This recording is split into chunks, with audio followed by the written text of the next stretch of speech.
Okay, what's up, guys? I'm sorry I'm late. I'm like an hour and 23 minutes late. I'm sorry. I completely forgot I was scheduled to do the what do you call it, the live stream at 11 p.m. So I'm sorry. So yeah, ask your questions. And if nobody asks a question in the next, I don't know, 10 minutes, 10 minutes, I'm just gonna end this live stream. So hopefully people join in and they get some questions going and we get the ball rolling and Q&A. So Q&A. In the meantime, I will be watching some Dexter on Netflix. So I'll wait for the questions to pop in.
Okay, so we got our first questions. It says, do you know where I can purchase a copy of Ibn Hisham's prophetic biography? I'm struggling to find it. Yeah, it was a hard book for me to find too. Uh, uh, I have I got Ibn Ishaq's book. So Ibn Ishaq's book is easy to find. You can get this on Amazon or something. I got this at ISNA in 2016. I got this in ISNA, so this book really helped me out here. Ibn Hisham, I got that book. I got that book at an Islamic conference, and it was a difficult. It was I don't know. It's a difficult book to get. It's a rare book, so it's difficult to get that book. Uh, but yeah, I don't know. Like it's like you might have to go to Egypt or something to get that book. It's like difficult to get it.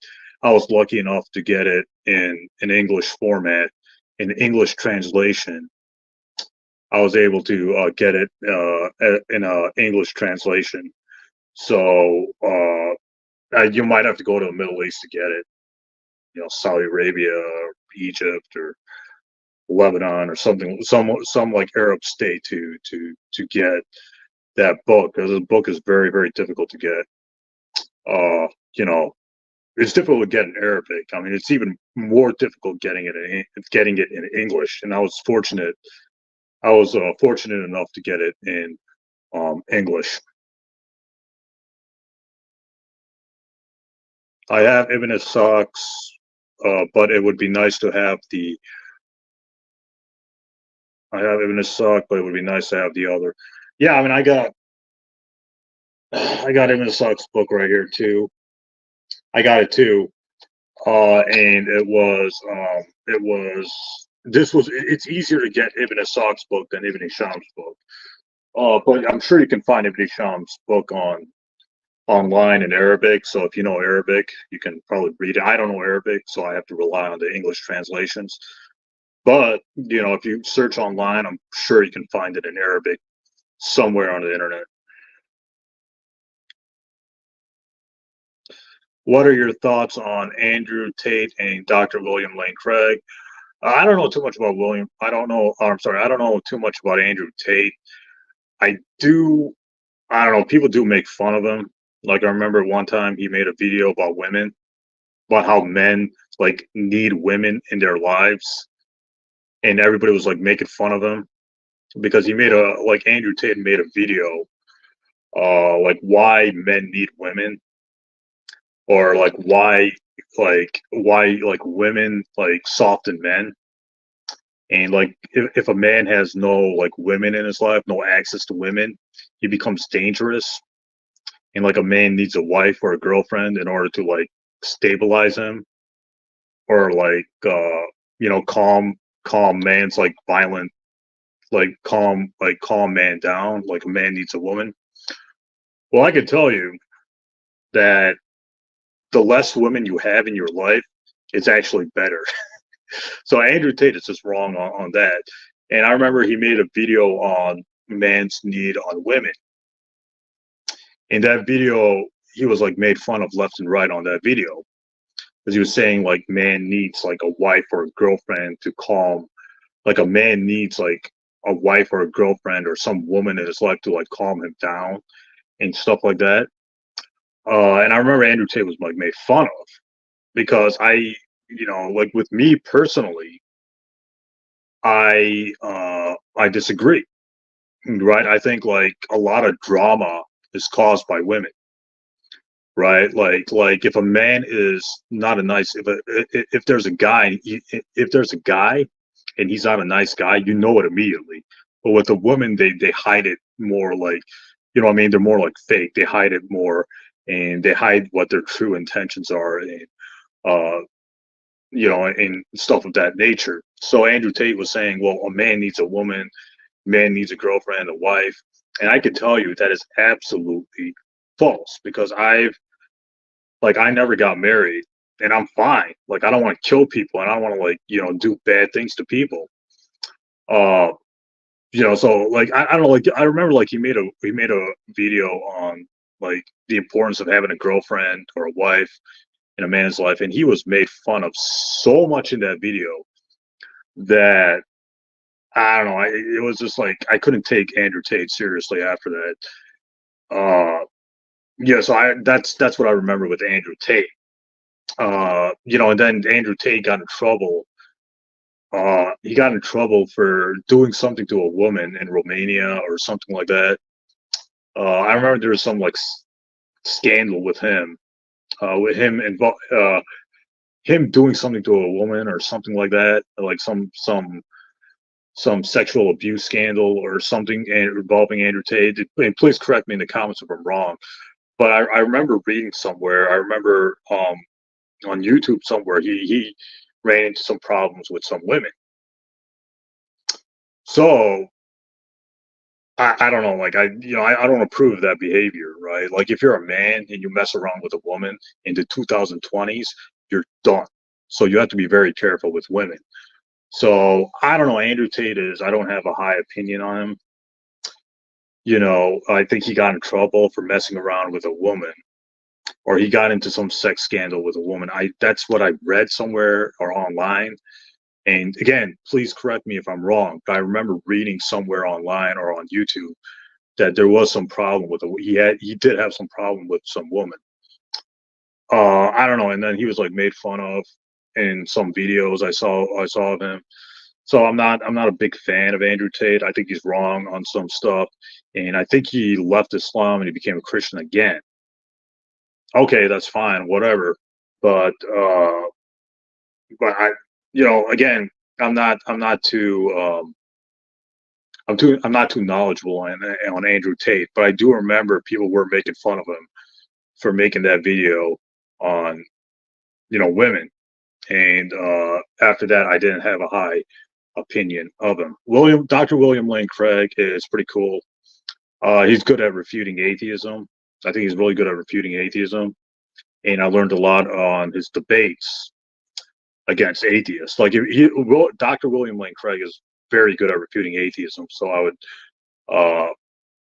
listen to him if you want to get arguments against atheism or materialism. So I think he's very good on that. I don't think he's right on the resurrection. I don't think he's right on resurrection apologetics. I don't think he's right when he talks about Jesus' resurrection as historical fact. I don't think it's historical fact. I think Paul was the one who made up the resurrection, not the disciples. But William Lane Craig doesn't do that.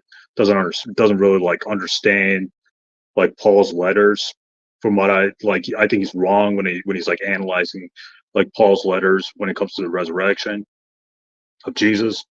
And then Dr. William Lane Craig also makes up a lot of stuff. Sometimes he makes up a lot of stuff when it comes to apologetics on the resurrection of Jesus. So Dr. William Lane Craig is not really trustworthy when it comes to, Jesus's resurrection apologetics, or resurrection apologetics, or historical Jesus studies. I think he's wrong and he's dishonest at times when it comes to his apologetics for Christianity. But Dr. William Lane Craig is really good at refuting atheism. So if you want arguments against atheism and evolution, I would study the writings of, or I would study the lectures and the writings of Dr. William Lane Craig for refuting atheism. But I don't think he's a good Christian apologist, because a lot of the stuff he says, it's either flat out false or he's being dishonest. And I remember he had some kind of he was doing some kind of mathematical equation to prove Jesus' resurrection, and Bart Ehrman was laughing at him. So it's I remember watching a debate with William Lane Craig and Bart Ehrman, and William Lane Craig made some kind of equation, was writing some kind of equation trying to prove Jesus' resurrection, and Bart Ehrman was laughing at him. So William Lane Craig does these extreme. He's one of those liars for Christ. A liar for Christ is somebody who makes up stuff just to win people to Christianity. So Dr. William Lane Craig is kind of a liar for Christ, where he's kind of like Paul. How Paul says, I to the Jew, I become a Jew to win them to Christ and stuff like that in 1 Corinthians. Well, that's what Dr. William Lane Craig is. William Lane Craig will basically do anything to win someone to Christ, or he'll even lie. Dr. William Lane Craig will even lie and be dishonest if it means converting someone to Christianity. So William Lane Craig is not. He's not really honest when it comes to Christian apologetics, but William Lane Craig is really good at philosophy and refuting atheism. So I'd recommend him for refuting atheism. I would not recommend him for learning about the resurrection, etc., or historical Jesus studies. So my views on both of them are kind of mixed, to be honest, Adam. So I'm not a big fan of Andrew Tate or Dr. William Lane Craig, but I do think that Dr. William Lane Craig has some good ideas. Andrew Tate, I don't know, I have mixed feelings about him too, because it seems like people are just making fun of him on the internet. So I don't know, I have some mixed feelings about both these people. Hopefully that answers your question. Can you clarify the Syriac Aramaic original of the Quran?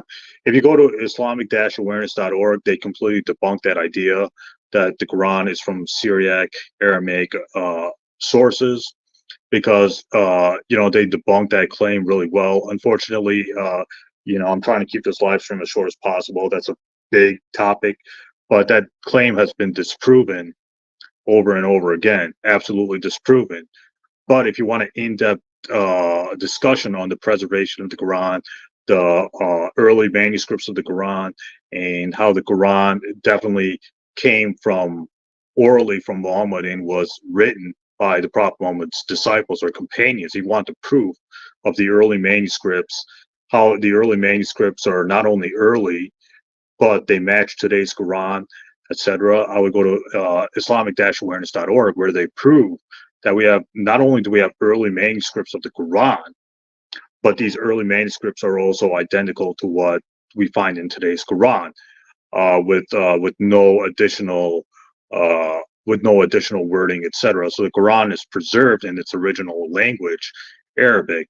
The person who made up the Syriac Aramaic bullshit about the Quran, his claim has been completely disproven, as we know that the Quran was originally written in Hijazi Arabic in the 5th and 6th centuries, and we have very early manuscripts to prove that contain full text of the Quran. Like the Husseini manuscript of the Quran came 70 years after the death of Prophet Muhammad and contains 80% of the Quran that we find in today's Quran. So there's the Bible can't even compete with that. Like in the Bible, you have P52, this little scrap that's not even a full sentence of the New Testament. So the earliest manuscript of the New Testament is like a size of a credit card, P52, and it doesn't even have a full sentence of the Gospel of John, which it's quoting from. But with the Quran, we have full manuscripts dating to like 50 to 70 years after the death of Prophet Muhammad, which were probably written by the disciples or the companions of the Prophet Muhammad. So it doesn't get better than that. And when it comes to manuscript and oral preservation of the Quran, but we're not going to get into preservation of the Quran issues here. But go to Islamic-awareness.org, click on the Syriac. They have a whole section debunking the whole, so-called Syriac Aramaic original of the Quran. So go to Islamic-awareness.org, and they give some really good responses to the critics against the preservation of the Quran. So I would just recommend going to that website. If I can't find Ibn Hisham's English translation, is a Sealed Nectar the best English Sirah book? Yeah, I would say go for the Sealed Nectar if you can't find Ibn Hisham's English translation. That book does quote from Ibn Hisham, Volume 1 to Volume 6. So definitely I would recommend the Sealed Nectar. That book is more easier to purchase or get than Ibn Hisham's book. Also, the alleged conspiracy theory that there were historical Muhammad Rasulullah in the past, and some think that it was an Arab Christian from northern Arabia, united Arab tribes under heretical Christianity. Well, that's a very, bizarre theory. We have historical records talking about the Prophet Muhammad dating to 2 years after the death of Prophet Muhammad. So Prophet Muhammad is mentioned in, secular and Christian sources 2 to 5 years after his death. Jacob of Yaqubi mentioned the Prophet, a Christian from, I think Syria mentions the Prophet Muhammad. Prophet Muhammad is mentioned by name by John of Damascus.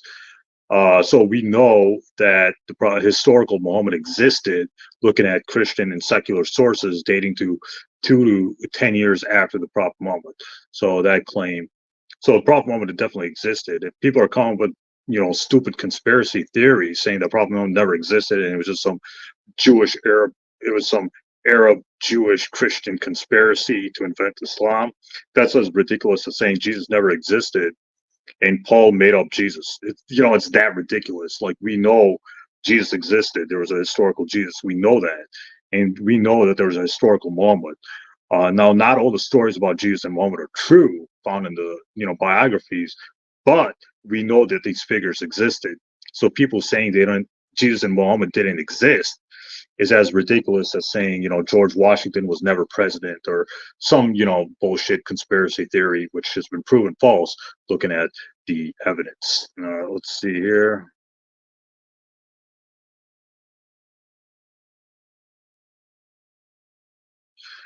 Would you like to have Sneeko on your YouTube channel? He recently converted to Islam. Yeah, if Sneeko wants to join my YouTube channel, that's fine. Or if he wants to um, do a question on this live on the StreamYard thing, yeah, he can come on. I don't have any problems with that.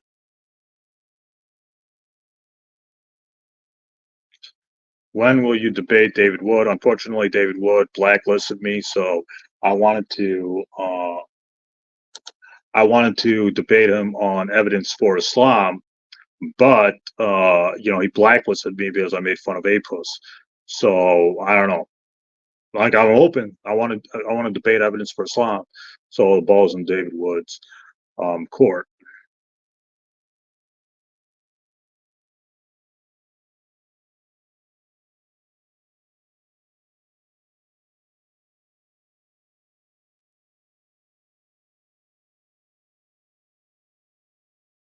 To follow up, there are alleged minted coins with the title Muhammad Rasulullah, which existed before the 7th century, so they claim it's more of a title. That's why the early Qiblas pointed to Petra. Again, these are bullshit conspiracy theories that have been refuted. We have mentioned the Prophet Muhammad all over the place, and in sources outside of Arabia. The early Qibla was always pointed to Makkah, not Petra. Again, these are conspiracy theories that the evidence does not support. Again, go to Islamic-awareness.org. They debunk this whole, fictional Muhammad, or they debunk this whole Muhammad was not historical nonsense claim. So again, I don't want to waste too much time talking about that when it's already refuting this already refuted stuff. I don't want to reinvent the wheel. You know what I mean? So I would just recommend going to Islamic-awareness.org. They answer those questions really well. Did you read Robert Spencer's book on Prophet Muhammad, peace be upon him? Yeah, I read The Truth About Muhammad. I read that book, and I read some other book he wrote on the Quran. Again, Robert Spencer is no authority on the Quran or Islam. He's just a polemist, and he has no qualifications. So if he has no qualifications, I'm not going to take him seriously. Robert Spencer is not the Bart Ehrman of Islam. He doesn't have qualifications like Bart Ehrman has qualifications when it comes to Christianity. So Robert Spencer, I read Robert Spencer. The good thing about Robert Spencer is he always he always gives sources for his source. He always gives the sources for his information. So that's one of the things I like about Robert Spencer is he always gives like the sources for his stories or his information about Muhammad. If you read the back of The Truth About Muhammad, he gives like the sources for his claims, etc. So that's one of the things I like about Robert Spencer is he always cites his sources. But Robert Spencer is no authority on Islam. He is just a polemist. He is just a anti-Islamic propagandist, and he's obviously making like if you talk against Islam, if you write books against Islam, you're going to get book deals, you're going to get the publicity, you're going to get the attention. So Robert Spencer is just cashing in on anti-Islamic propaganda. He's cashing in on Islamophobia. He's cashing in, and he wants to write books and talk against Islam. In order to get the publicity and the money and the attention and the hate mongering going against Islam, because these conservatives fund Robert Spencer, right? The more books he writes, the more videos he makes, the more money he gets in from these anti-Islamic groups in North America, these conservatives. So these white nationalists or whatever who hate Islam and, Muslims coming in from other countries. Robert Spencer writes books against Islam, and he gets more funding. The more like anti-Islamic books he writes, the more funding he gets from these white nationalists or these white conservatives who obviously hate Islam and Muslims, etc. So Robert Spencer, just a hate monger who is a propagandist and is cashing in on Islamophobia or anti-Islamic narratives. So, I mean, again, it's a free country. It is America, right? If Robert Spencer wants to make money by hate mongering against a religion, it's America. Let him do it. I mean, this is, in America, you can, if you have a talent, then people will reward you for your talent. Or if you have an idea, people will reward you with money for your idea in America. So if Robert Spencer wants to, do that for money and publicity and for fame, if he wants to hate monger against Islam, go ahead. I mean, this is America. He can do it. But I don't take him seriously. I don't know any Muslim apologist who takes Robert Spencer seriously. If I'm wrong, correct me in the comments below. But what Muslim apologist takes Robert Spencer seriously? Nobody. Nobody takes him seriously. So Robert Spencer is just like David Wood. He's just an annoying opportunity. He's an annoying ambulance chaser. I'll put it that way, where he wants to cash in on writing anti-Islamic material because that's obviously gets money and stuff. It gets money he gets money for writing anti-Islamic propaganda. So if he wants to cash in by writing smut against a religion, then let him do it because he lives in America, right? Just like Bart Ehrman makes money off his anti-Christian books, Robert Spencer makes money off his anti-Islamic books. Because he's funded by conservatives. So, but I don't take Robert Spencer seriously. I think Robert Spencer has a lot of mental health issues. I think that I don't know. I read this somewhere, but I read this somewhere. I don't know if it's true or not, but it seems like Robert Spencer's gay. That's like someone said it in like some blog post that Robert Spencer's actually gay. I mean, okay, okay. I mean, that certainly explains a lot about his, you know, a lot of his liberal views and stuff like that. But again, if Robert Spencer's writing books against Islam, then let him do it. Like, like I don't take him seriously. Like what Muslim takes Robert Spencer seriously? Nobody, right? I don't think anybody takes Robert Spencer. I think the only people who takes Robert Spencer seriously is David Wood. I honestly think that because I don't see Robert Spencer quoted that much these days. But Robert Spencer was never taken seriously. I remember like some Muslim apologists were like laughing at Robert Spencer for backing out of a debate with Daniel Hikichu. I think Daniel Hikichu or some Muslim apologists wanted to debate Robert Spencer, and it was going to happen, and Robert Spencer backed off because Robert Spencer was like, "Oh, I'm scared. Muslims are going to attack me after the debate." I'm like, "What the hell are you talking?" Like Robert Spencer, man, you write books against Islam, right? Uh, you promote your books, in front of a live audience. I remember he was promoting the Truth About Muhammad in front of a live audience. Nothing happened to him. He was up there talking smack against Islam and Muhammad, Prophet Muhammad. Nothing happened to him. He was all fine. So Robert Spencer backing out of a debate, that means he lost all credibility with Muslim apologists. And Muslim apologists see him as just a attention seeker, a money hungry attention seeker who's writing smut against Islam for the dollar bills. And Robert Spencer got $200,000 in profit from writing anti-Islamic material. $200,000 is a lot of money. It went in his pocket. He didn't even like give it to charity or anything. Like Robert Spencer took that money and pocketed that money, $200,000 in profits. So that gives you his motivation for writing anti-Islamic material out there. So don't take Robert Spencer seriously. I never took Robert Spencer seriously.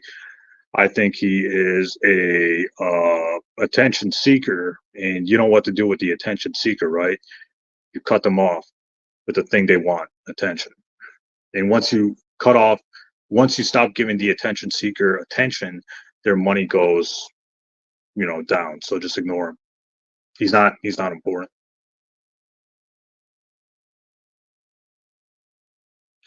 Why does CRA International, Al Fadi, Jay Smith, and others lie about Islam, and what do they get from it?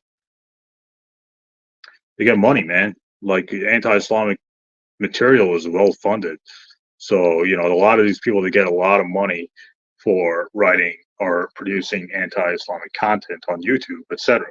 So this whole thing is about money because I don't know any Muslim who takes them seriously. Do you know any Muslim who takes Jay Smith seriously? No Muslim these days takes him seriously. Like Jay Smith was never taken seriously. He was only taken serious.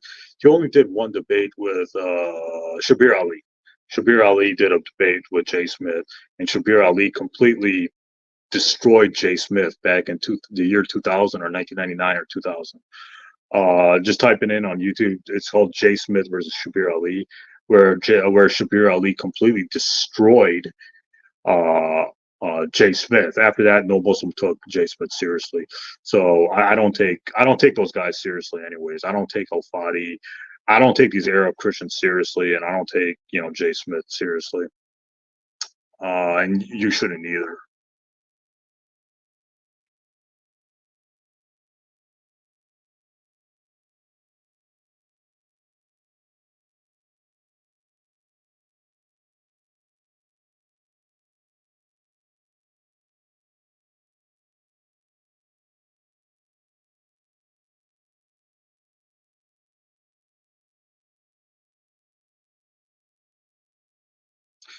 Why does Bill Maher and Sam Harris pretend to be experts on Islam, even though they are not experts, but spread bigotry?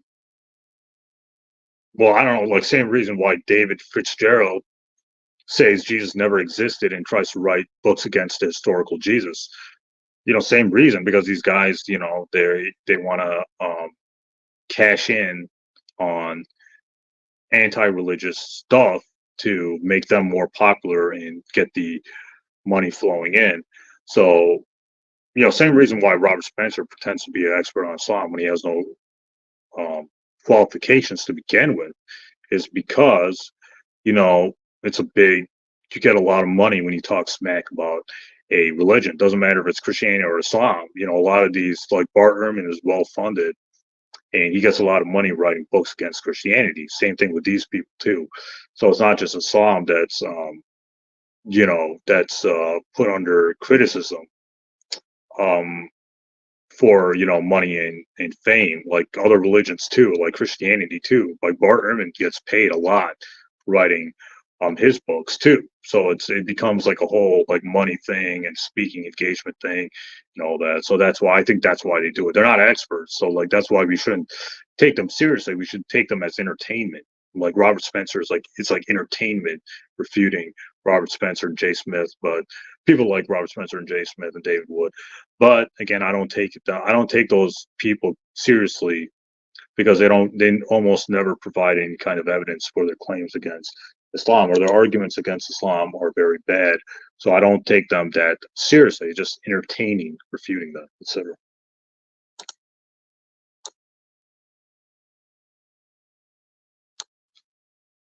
All right, let's see here.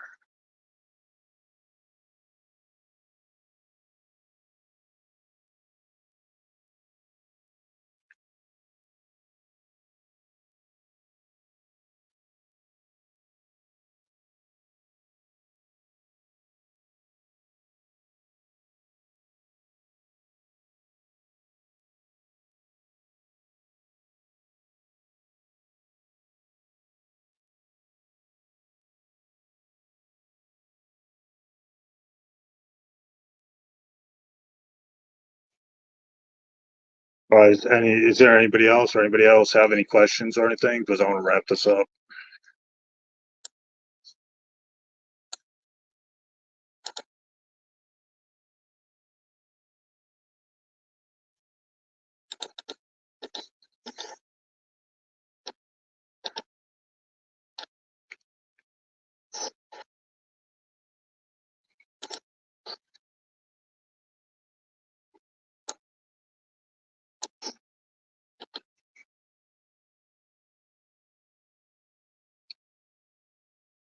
Let's let's give some minutes to let's give a few more minutes for somebody else to write a question or comment or something like that.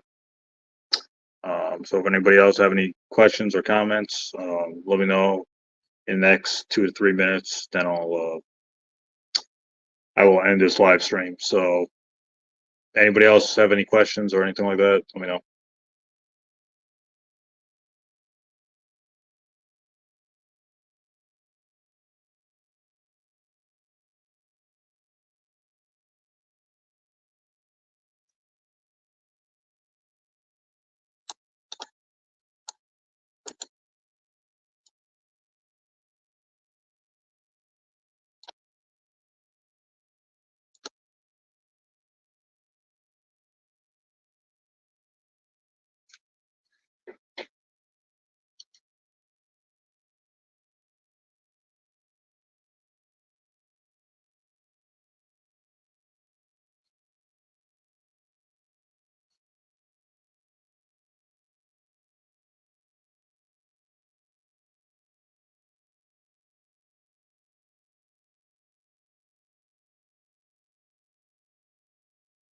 When apologists attempt to quote the Quran in Arabic, I'm certain that they're being deceptive, but I'm wondering how to call them out.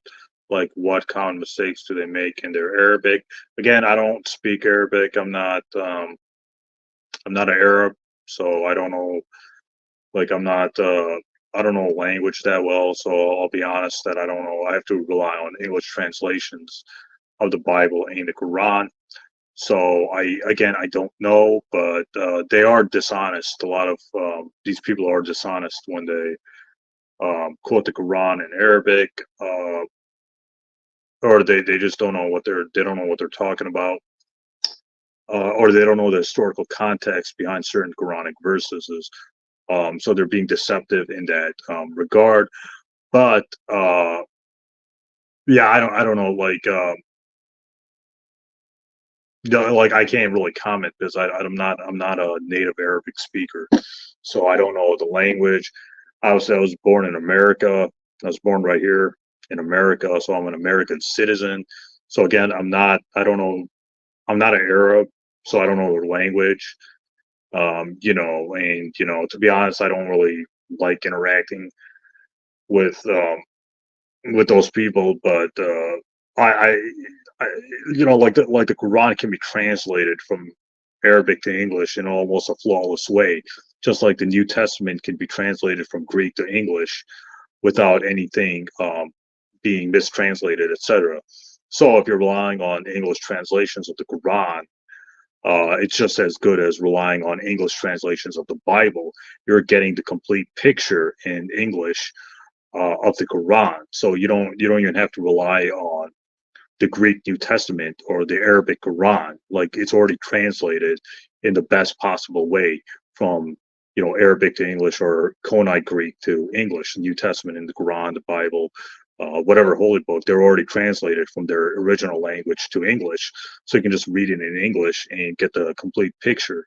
So you don't have to worry about, what do these Arabic words mean if you're not an Arab or if you can't speak the language. Just like you don't have to worry about like the New Testament was written in Greek, but like it's translated in an almost perfect way from Greek into English. So people like you and I can read the New Testament without worrying about like Greek Greek syntax or Greek words or Greek lettering. We don't need to learn Koine Greek to read the New Testament. We can just read it in English. Same thing with the Quran. You can read the Quran in English. You don't need to memorize Quranic or memorize the Arabic passages. You can just read it in English, and you'll be you'll be fine with you'll understand what the Quran's talking about. Same thing with the New Testament. When you read it in English, the New Testament, like you read the Bible in English, you're getting the complete picture. You're getting the best possible translation because those people who translated the Bible from Greek to English or Hebrew to English, they know what they're doing. They know how to translate certain words from Hebrew to English. So you're getting the complete picture, or you're getting what the authors of the Bible the words they intended to portray or display. Same thing with the Quran. When the Quran's translated, you're getting the complete picture. So you don't got to worry about, learning the languages when it comes to the Bible and the Quran. They're already perfectly translated, in my opinion.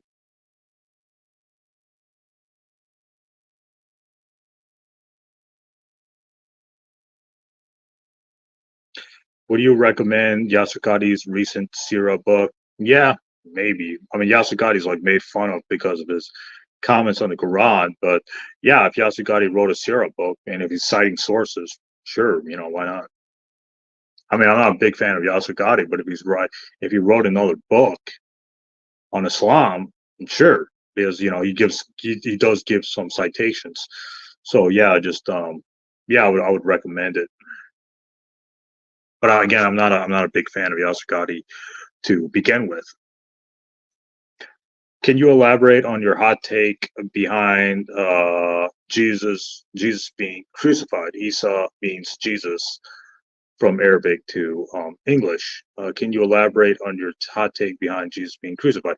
Yeah, I believe Jesus was crucified, but he survived. As you read the Gospels of Matthew, Mark, Luke, and John, they clearly say that Jesus was crucified. So all the evidence shows that Jesus was crucified. None of the evidence demands that he died on the cross. So my theory is that Jesus was crucified, but he survived.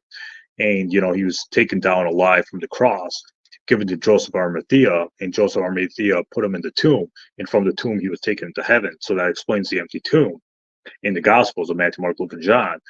In the Q Gospel, Daniel A. Smith wrote about the Q Gospel in his book, Daniel A. Smith, The Empty Tomb.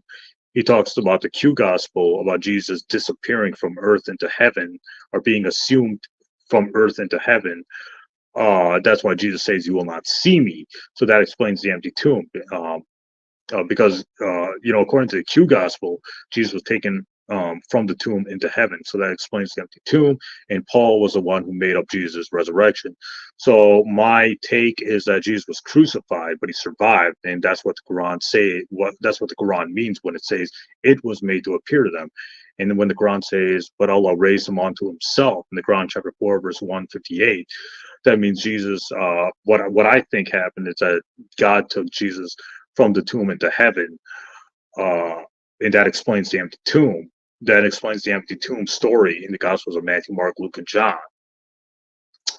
So that's my take is different from the traditional Islamic interpretation of the Quran chapter 4 verse 157. But the evidence shows that Jesus was crucified.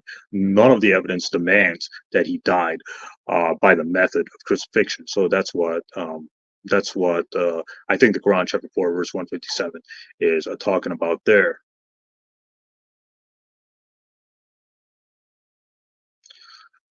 Why are you not a fan of Yasser Qadhi? Well, Yasser Qadhi was making headlines on YouTube in 2020 because Yasser Qadhi said the Quran's not preserved and there are holes in the narrative.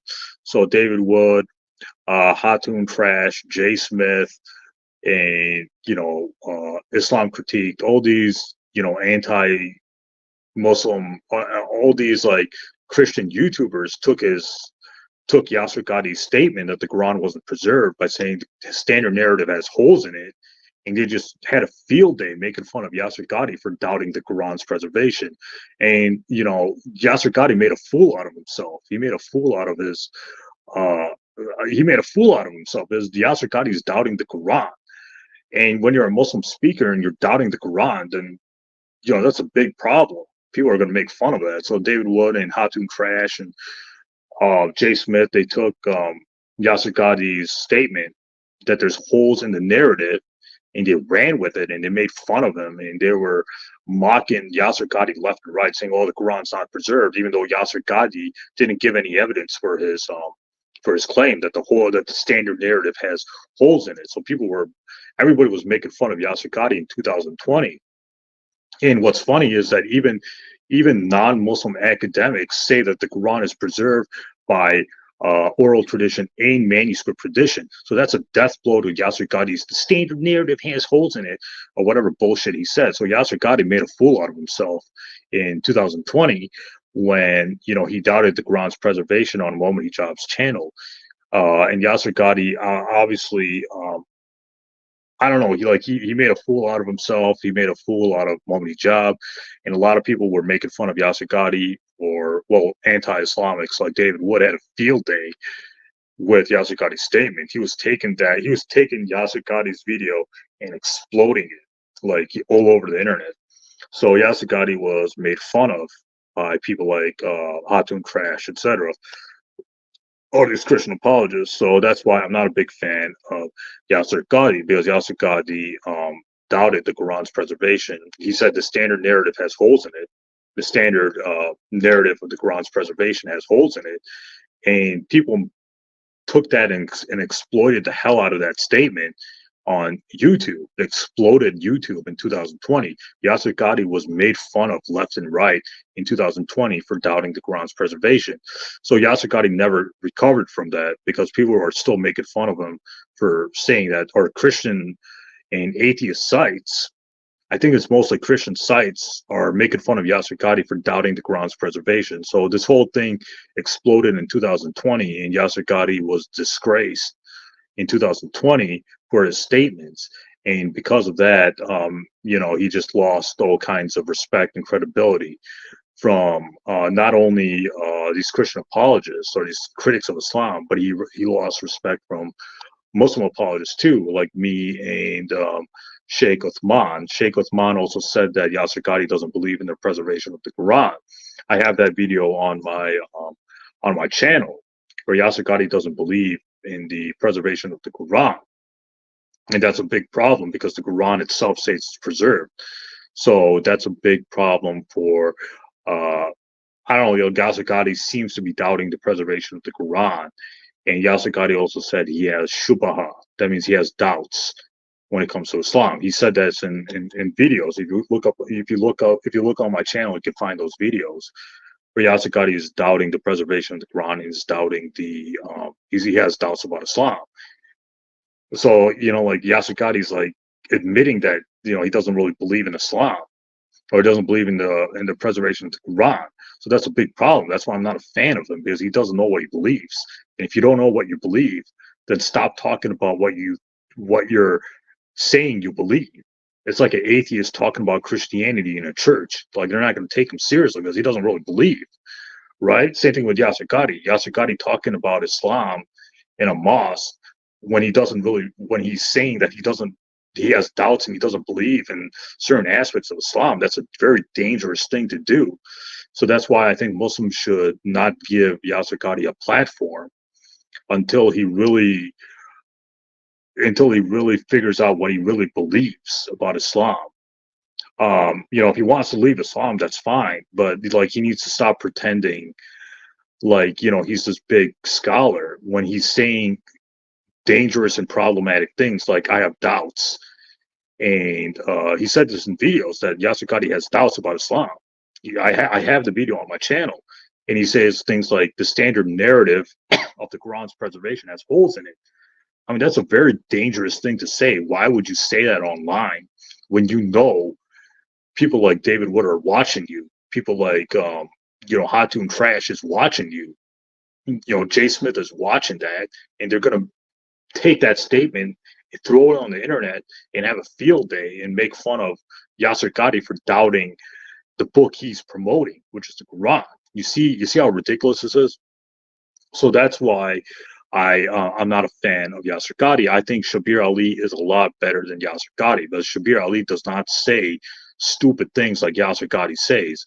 So if you want a real scholar on Islam and on comparative religion, I would recommend Shabir Ali. I would not recommend Yasir Qadhi, because Yasir Qadhi is saying a lot of dangerous things, which is causing a lot of doubt in Islam. And if Yasir Qadhi has doubts about Islam, that's fine, but just don't go public with it. Don't tell people about it, because when you're a big name like Yasir Qadhi and you're saying things like the standard narrative has holes in it, and there are doubts that I don't have the answers to when I was in Saudi Arabia studying, that is a big problem, for your credibility. So, if you have doubts, just keep it to yourself, or just come out as an ex-Muslim and start writing books against Islam if you feel that strongly about it. Like Bart Ehrman could not be a Christian anymore, so he came out as an atheist or agnostic, and he started writing books against Christianity. And that's fine. That's more honest than Bart Ehrman pretending to be a Christian, but having these doubts about Jesus being resurrected, or Jesus being co-equal with God, or the preservation of the New Testament, or whether the New Testament actually comes from, traditions from the disciples, or whether the New Testament was written, after, the earliest followers of Jesus, and were written by unknown authors.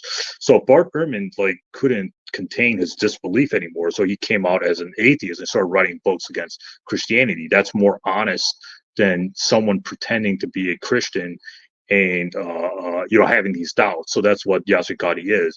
Yasir Qadhi doesn't know what he believes. He doesn't know he doesn't know what he believes, and he doesn't know how to, I don't know, he doesn't know what he believes, and that's a problem for Yasir Qadhi. So that's why I'm not a fan of Yasir Qadhi. I'm sorry if I'm going on too long. I know I ramble a lot.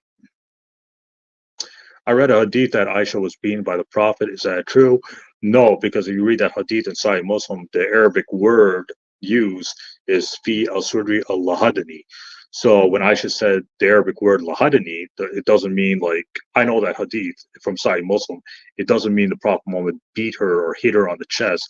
It means the Prophet Muhammad pushed Aisha with an open palm on the chest. So the correct translation is not the Prophet Muhammad beat Aisha when she was following him around at night.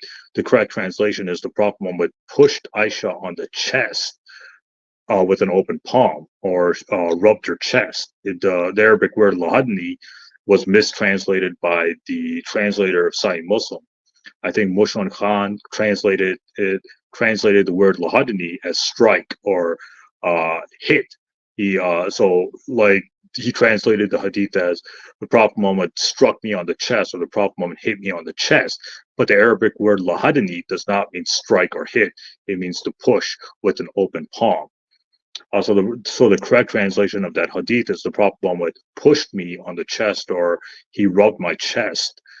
It does not mean, the Arabic word lahadani was mistranslated. Instead of push, it should have been the Prophet Muhammad pushed me with an open palm on the chest. Instead, the translator, Mushran Khan, translated it as strike as beat. So people like Robert Spencer took that hadith and said the Prophet Muhammad beat Aisha, but they didn't look into the original Arabic wording of that hadith. The Arabic word is lahadani, which means to push. It does not mean to strike or to hit.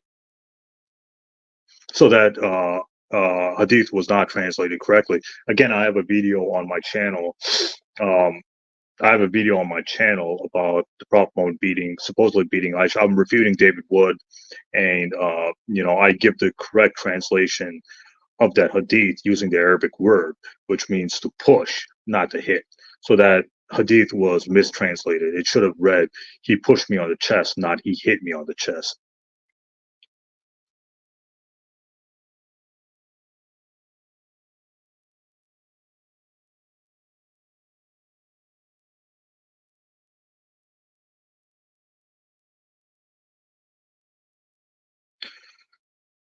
Crucifixion was done to humiliate, including bludgeoning nude men onto the cross. I doubt Allah would humiliate Isa, Islam, or Jesus like that, even if he ended up surviving. We have hadith saying it was somebody else. But yeah, because the people like whoever, Ibn Kathir, Ibn Abbas, Al-Jaladain, they didn't read what the New Testament says. The New Testament says that Jesus was crucified.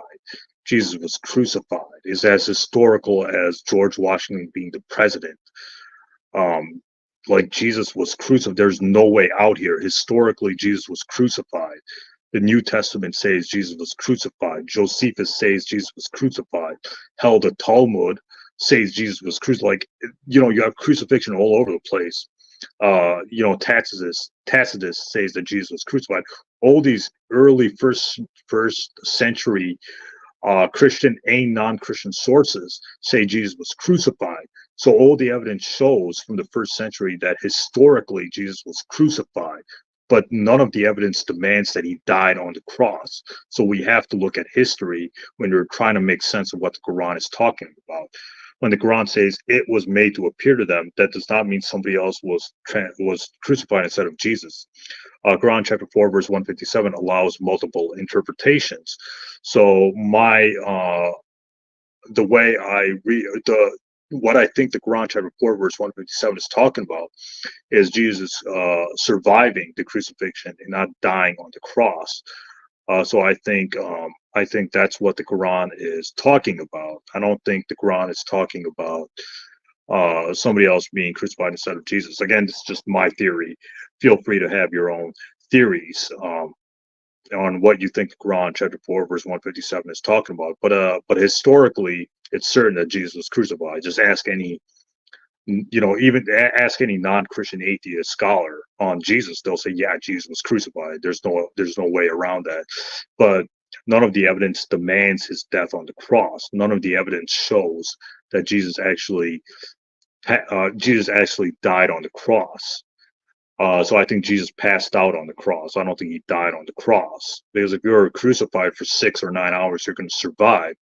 And Jesus' 2 crossmates survived, so that means Jesus also survived. And Josephus himself, first century Jew, who lived shortly after the time when Jesus, saw 3 people crucified. 1 was taken down alive. So surviving the crucifixion is certainly possible, according to the ancient historian Josephus. What is wrong with the idea that Jesus made, or what is wrong with the idea that Allah made it appear, meaning someone else looked like Jesus? It still fits the narrative since everyone thought it was him, since it looked like him. Well, the problem with that is there's no evidence for that in the first century. In the earliest records in the New Testament say Jesus was crucified. So historically, the historical documents that are close to Jesus, being the New Testament, which is written 20 to 40 years after Jesus, say he was crucified. So if you have the New Testament saying Jesus was crucified, and you have those, if it's verified historically that Jesus was crucified, then historically we have to look at history here. Like his history shows Jesus was crucified. This idea that someone else was crucified instead of Jesus comes from these Gnostic sources, after the disciples, after, the rise of Christianity, which were influenced by Gnostic teachings that had no connection to the disciples or the earliest followers. So we have to look at history. I mean, there's nothing wrong with saying somebody else was crucified instead of Jesus. If that's what you believe, that's fine. I'm just saying it's not historical, because history shows Jesus was crucified. Like the Gospels of Matthew, Mark, Luke, and John, Paul's letters, all that stuff say Jesus was crucified, and none of the evidence shows that he died on the cross. So, I think it's certain that historically, Jesus was crucified. So we have to look at history. We can't just let our emotions override what history says. And even non-Muslims say Jesus was crucified. So everybody says Jesus was crucified. It's the Muslims who disagree. It's the traditional Muslims like yourself that disagree. But when they disagree, they're ignoring history, and they're not really paying attention to history. Pay attention to history. Jesus was crucified. It's as historical as certain. It's as certain as possible. It's as certain. It's historically certain that Jesus was crucified. That's all I'll say about that.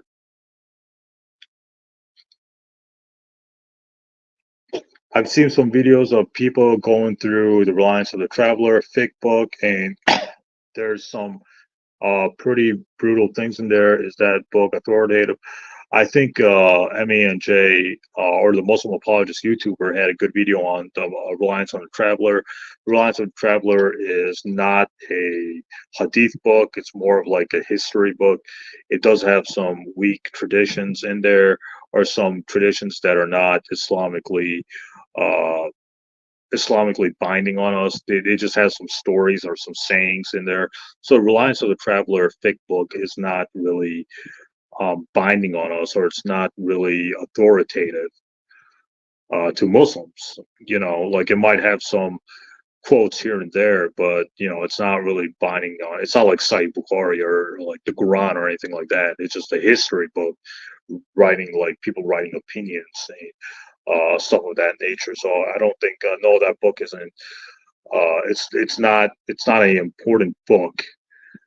It's not a book of law, if that makes sense. It's not like a book of Islamic law. It's just a book of opinions and people's opinions and comments on certain things, etc.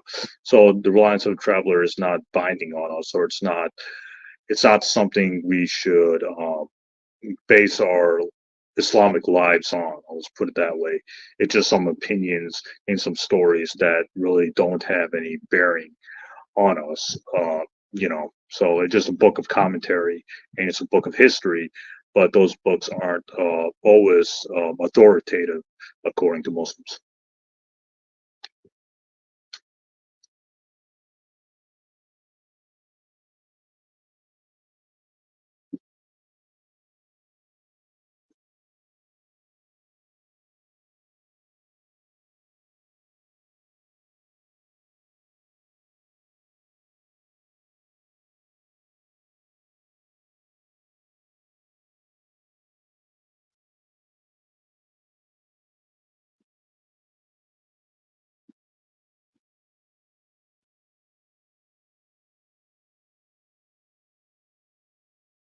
Okay, I think now is a good time. We're almost at an hour. I think it's time to wrap up. I'll do another Q&A soon, or another live stream soon. So thank you for joining. Hang on, we have another comment. I believe it's accredited by Al Azhar University, though. So what? I mean, doesn't mean it's binding. Doesn't mean it's like authoritative. Do they have reliable hadith in there? No, they have some commentary. They have some history. They have some stories. So I mean, like we take our rulings from the Quran and the hadith, authentic hadith, being Sahih Muslim, Sahih Bukhari, etc., etc., and we take what the first three generations of Muslim scholars say.